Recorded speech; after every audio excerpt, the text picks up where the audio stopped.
Is it a reasonable goal to want to be happy-go-lucky? Can I aspire to that and also be a productive person? Unfortunately, no. Right?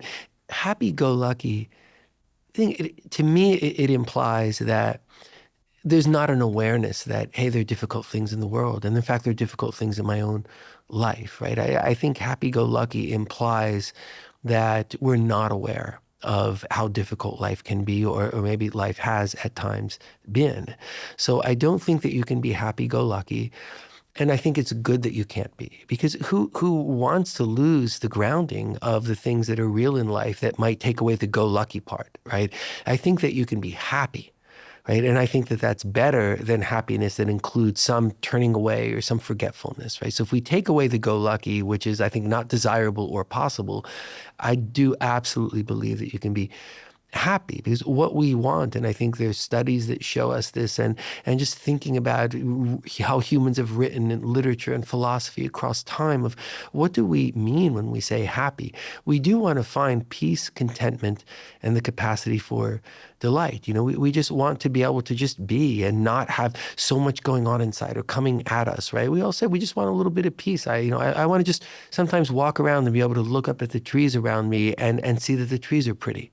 Right? That, for me, that's peace. And I think, yes, we can all find our way to peace. We may not be able to have it every moment. We don't have to have it every moment to be happy.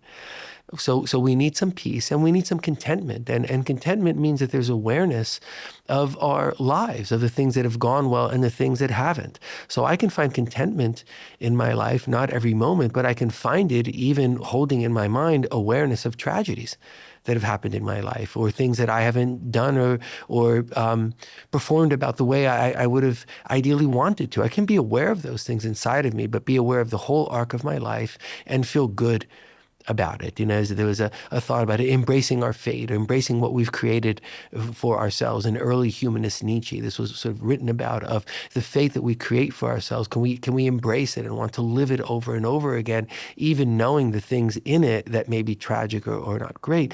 Yes, I think we can find peace, we can find contentment, and we can find the capacity for delight. We all had it as children, and if we don't have it now as adults, there's something we can do about that. We all need to be able to see something that just makes us light up. Mm-hmm. So I think you and all the rest of us, it may be different how we're going to find it and how much of it and how much time we live in happiness. But I think the answer for you and me and everyone else is we can find happiness because we can weave peace, contentment, and delight into our lives. So is it